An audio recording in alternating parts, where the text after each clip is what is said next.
Bismillahirrahmanirrahim. Assalamualaikum warahmatullahi wabarakatuh. Okay, good afternoon, sir and my friend. My name is Vivi Alkorina. I will explain about the activation complex theory.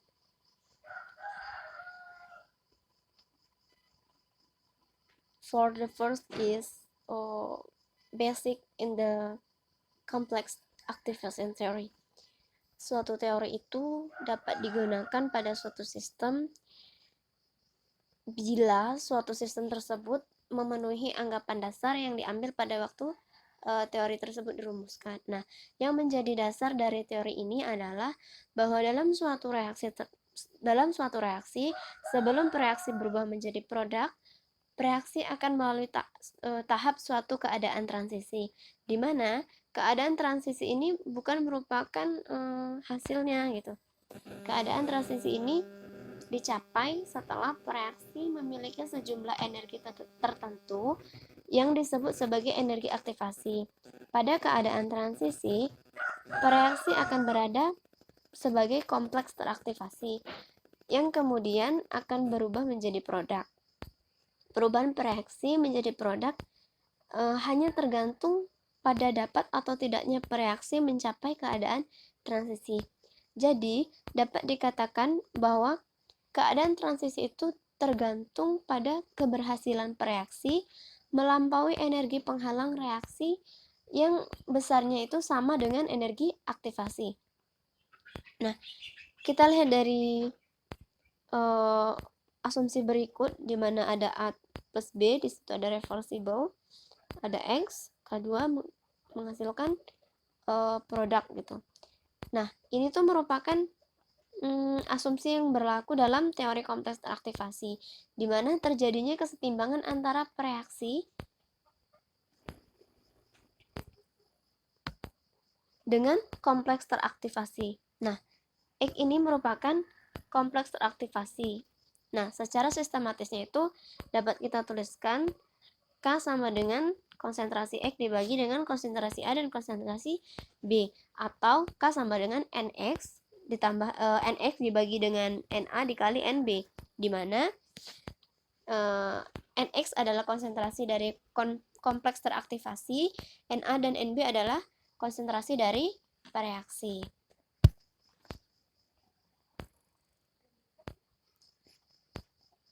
Nah, ke selanjutnya, secara sistematis perubahan energi potensial suatu reaksi hingga menjadi produk itu bisa kita lihat dari gambar ini.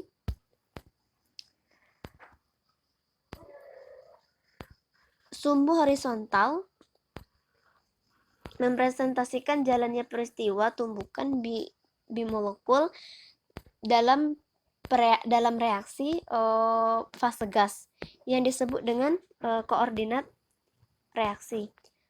Pada awalnya hanya ada reaksi A dan B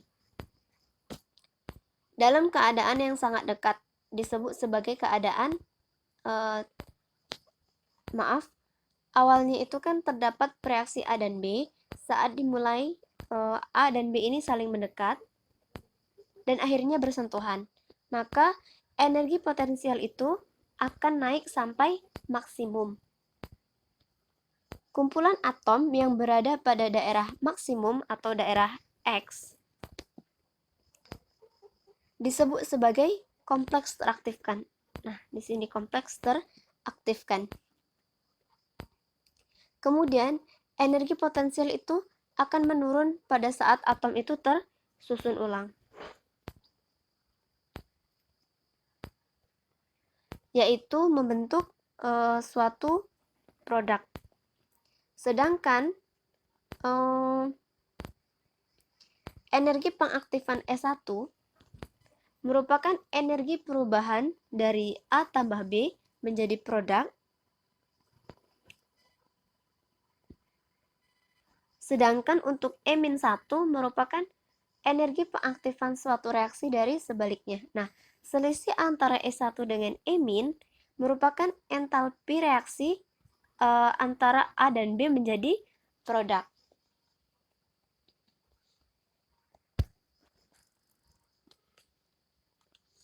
Kita lihat dari contoh berikut merupakan energi pengaktifan untuk reaksi pembentukan H2O. Nah, sebelum suatu tumbukan itu terjadi, partikel-partikel itu memerlukan suatu energi minimum yang kita kenal sebagai energi pengaktifan atau energi aktivasi atau EA.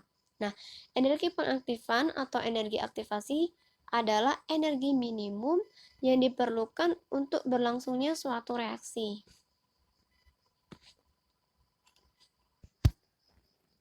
Nah, kita lihat dari gambar selanjutnya, ini ada rumus-rumus. Ini merupakan anggapan dasar lain yang diambil, yaitu laju pembentukan sebanding dengan pengurangan kompleks teraktifkan X yang ditulis dengan persamaan berikut, di mana X menjadi produk.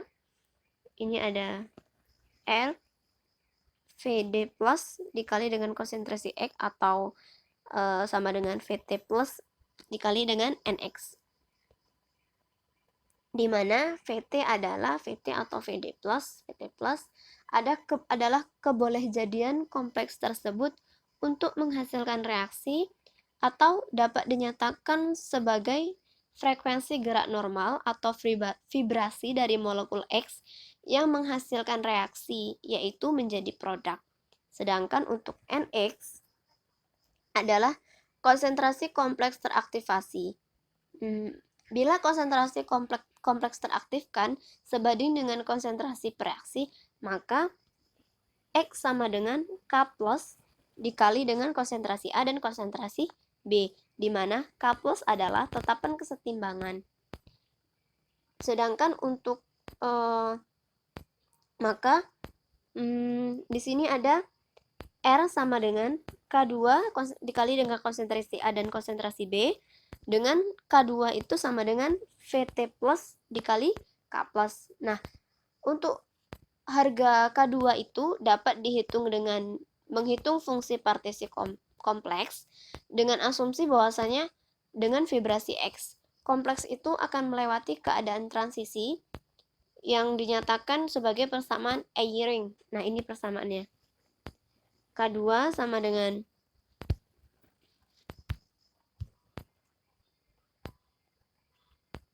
konstanta EK KT per H dikali X dikali K, di mana K adalah K ini merupakan fungsi partisi A, B, dan X. Untuk K sendiri merupakan tetapan gas Boltzmann, untuk T merupakan temperatur, H ini adalah tetapan Planck, sedangkan untuk K ini K yang di sini merupakan koefisien transisi yang dalam banyak kasus biasanya tuh dia tuh mendekati 1. Baik, selanjutnya yaitu tentang diagram energi permukaan. Metode yang paling tepat untuk mempelajari keadaan transisi reaksi adalah menggunakan diagram energi permukaan. Nah, dalam diagram ini, energi potensial ini dialirkan sebagai fungsi antar partikel, dan fungsi jarak antar partikel dan reaktan, mulai dari awal sampai akhir reaksi. Nah, reaksi antar dua atom bimolekuler hanya mempunyai satu jarak yang menentukan energi potensial sistem, yaitu jarak antara kedua inti atom, sehingga diagram energi permukaannya berupa diagram dua dimensi dengan absis jarak antar atom dan ordinatnya berupa energi potensial.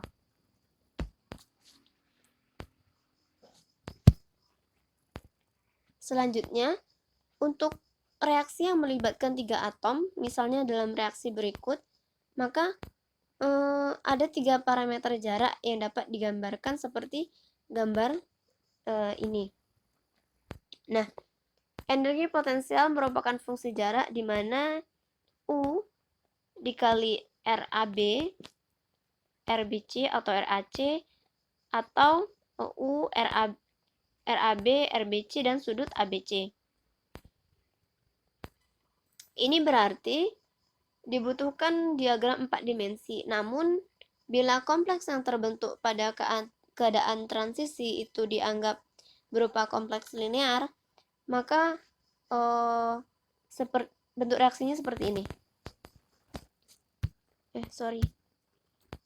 Nah, maka parameter dalam sistem reduksi hanya menjadi jarak AB dan BC, dan X adalah AB dan BC, dan X adalah bentuk peralihan reaksi menjadi produk.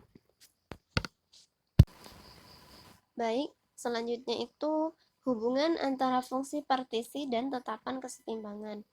Nah, kita lihat bahwasanya KC sama dengan FC pangkat E, FD pangkat T dibagi dengan FA pangkat A, FB pangkat B dikali dengan E pangkat min E0 dibagi dengan RT. Bila konsentrasi masing-masing spesies dinyatakan sebagai jumlah molekul per mili, simbol F melambangkan fungsi partisi per satuan volume, dan E0 adalah perubahan energi yang terjadi bila A mol A bereaksi dengan B mol B. A mol A bereaksi dengan B mol B membentuk C mol C dan D mol D. Sini C, ini ada D. Dengan semua spesies berada pada keadaan standar. Baik, yang terakhir adalah perbandingan antara teori kompleks dan teori tumbukan. Kita lihat dari rumus berikut, ada teori pendekatannya, serta ada faktor frekuensi tumbukannya, serta ada faktor eksponensialnya. Kita lihat, kita memperhatikan harga konstanta dari kecepatan reaksi. Berdasarkan perbandingan tersebut, pada teori tumbukan itu harga A itu sebanding dengan suhu dipangkatkan setengah, atau M sama dengan setengah. Sedangkan pada teori kompleks aktif, harga A itu sebanding dengan pangkat 1. Nah, pada versi yang lebih kompleks, harga M itu dapat berada pada rentang 0 kurang dari M kurang dari 3 sampai dengan 4. Nah, pada umumnya faktor eksponensial ini jauh lebih sensitif terhadap adanya perubahan suhu dibandingkan dengan faktor pre-eksponensial.